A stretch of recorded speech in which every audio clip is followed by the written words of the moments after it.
Janice, good morning to you. Morning. Well, firstly, I would imagine that you're devastated with what Mr Johnson has had to say. Completely devastated, not surprised, but we were a bit hopeful this time, but totally devastated. Didn't the Commons Home Affairs Committee say the move should be halted?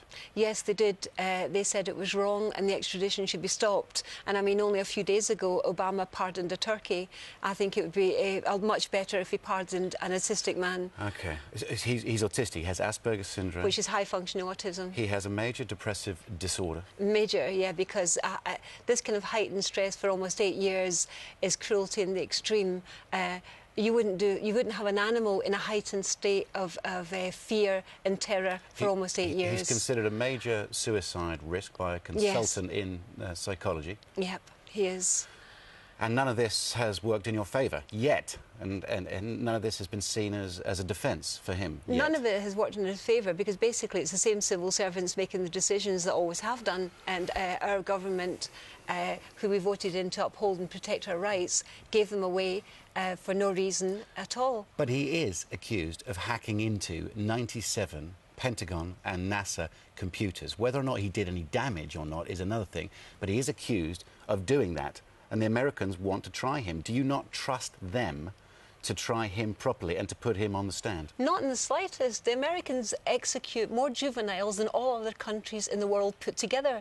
Amnesty say this, and the American Civil Liberties Union say this. A young girl called Chantal McCorkle was sentenced to 25 years for doing a commercial showing people how to do up houses. Here she would have got a fine. That's not like our system. Are you talking to anybody in the States? Do you have any friends over there? Is there anybody that you speak to about this, about the treatment that he might get? No, there isn't. But the point is, it isn't an extraditable offence without the damage, and had they applied for extradition in 2002, Gary could have contested the allegations of damage, which he's always denied. They waited for 3 years in order to extradite Gary without having to provide a scrap of evidence. Now, if we have 24 days or 28 days that we argue about, that you have to charge within 28 or 48 days. What is the point of doing that when we allow another country to wait for 3 years before applying for extradition? Have you spoken to Alan Johnson, the Home Secretary? No, I've asked many times to meet him, and he won't meet me. But Karen, Gary's solicitor, is putting in a judicial review against this decision, and normally you get 3 months for that. But Alan Johnson has announced that he's only giving us 7 days. Now, please, Alan Johnson, give us the 3 months that anyone else would get.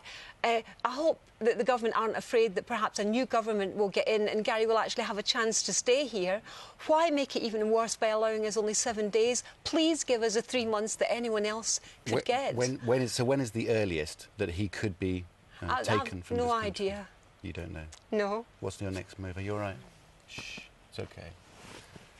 Yeah, just take your time. I know how emotional this is. No, it's very difficult. You've thrown everything at this, haven't you? How is he? Much worse than me. Is he? Yeah, I know. The adrenaline must be unbelievable, and the fear.